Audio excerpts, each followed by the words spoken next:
Talk about the geoengineering and the manipulators of humanity. Okay, the maleficent manipulators of humanity.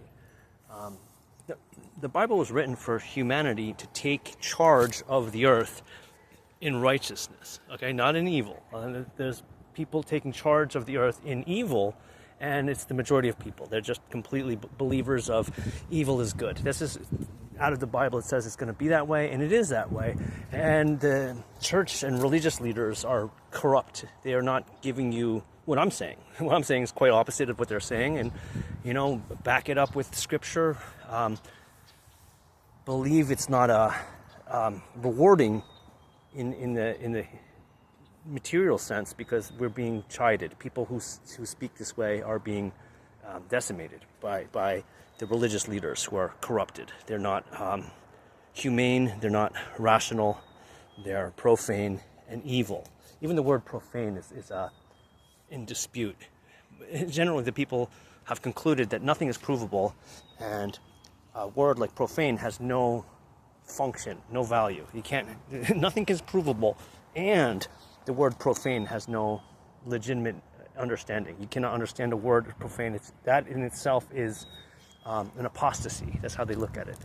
And this is like, the absolution of the liar, the absolution of the narcissist, self-proclaimed deity. Lying is good, and this is the world we're living in. But with the weather as it is, what I've noticed, because I do a lot of planting, a lot of gardening, and it's difficult. So you have these prolonged cold winters. Okay, it goes into spring, and then you have these really cold springs. And this is generally bad for if you're doing, there's stuff you want to do, and then it's like things survive the winter, they do fine, but they don't survive the spring, because the spring becomes this brutal attack of bad weather that's just not natural. It's not natural weather, and it's things that I'm interested in trying to get things that are winter hardy. They're not absolutely hardy, but I want to toughen them up, and I want to have I like being simple and easy. I don't want to have it such a difficulty. Like, if you put heaters on none of that. Just kind of like a loose approximation of how you can do things. Like I'll give an example of what I think is a loose method. Here, this is called pussy toes. Pussy toes is a very nice plant. And I kind of like, it's very poor soil. They're in very poor soil. I just gave it a little top dressing of some wood ash. You can see that these are touch-me-nots growing in there. They're no problem. I'm going to leave them until they get a little bit bigger. But the pussy toes are already blooming and looking pretty cool. I like pussy toes. Pussy toes is a very nice plant, good structure. It enriches the soil. It enriches the environment. Very nice. Easy, see, easy. It was in poor soil, not in the ground, and they survived quite well. And so I like that. And it is important to have pussy toes growing, because we have such a harsh conditions, and these people are decimating all life, so that there's nothing but death. That's what they're looking for. And this is a structuring that'll help defend, life. This is life, and it's a good one, because it grows in sun or shade, and it's durable. I like speedwells. Speedwells are durable. Here, this is doing fine in the full sun. I like catnip. Catnip's a fine plant. Not overabundance of it, but in a place where you're tending, we're not worried that the catnip's going to take over the world. The catnip will not be running for Congress anytime soon. We'll be fine with it. But my point being, again, with the weather as it is, we have the rain that we get in the spring. It's toxic. It's got metals in it. Okay. So that the toxic metals that we have in the spring rains every season now, it's engineered by the military. It's not good.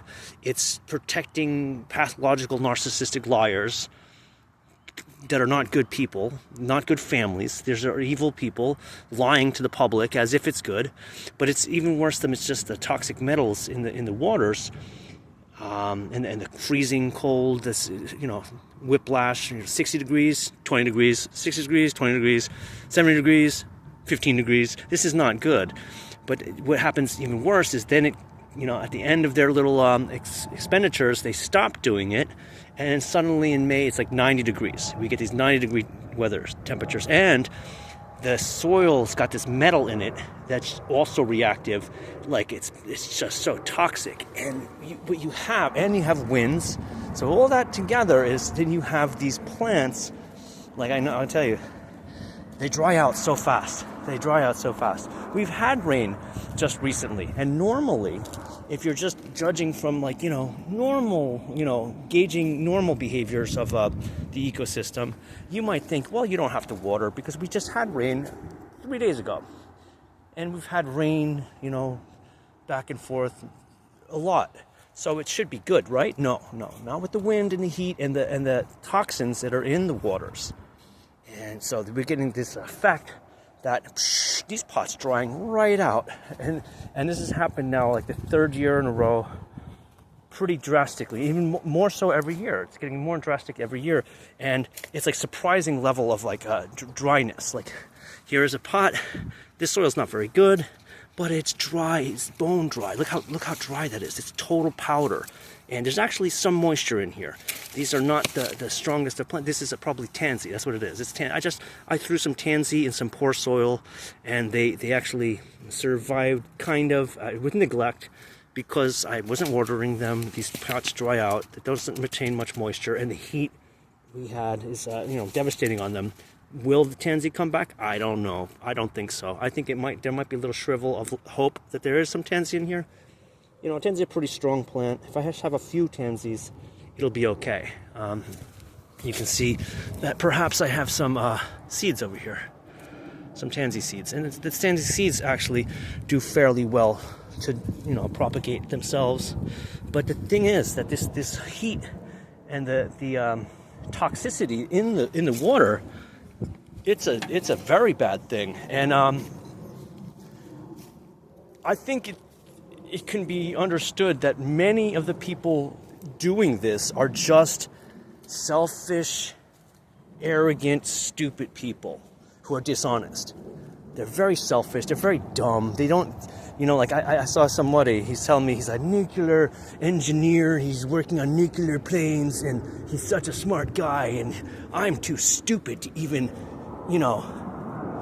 talk to such a pillar of intelligent value. And we're talking about weather manipulation. He's like, there's no such thing. It's just condensation trails, and they have crop dusters that do. That's what it is. That's the only kind of engineering there is. And I'm like, that's a completely ludicrous position to take. He even concluded that there is pollution causing this drastic weather whiplash. That's why it's 80 degrees, it drops down to 10 degrees in hours, in 2 hours, because of pollution, not because of deliberate, doing of completely, sinister people. No, of course not. And that is a ludicrous position for him to take. And I think it should be markedly understood that the level of arrogance and dishonesty, he's incorrect, and that should be chargeable offense. When somebody is going to be lying narcissistically, that's enough to apprehend and say, hey, look, public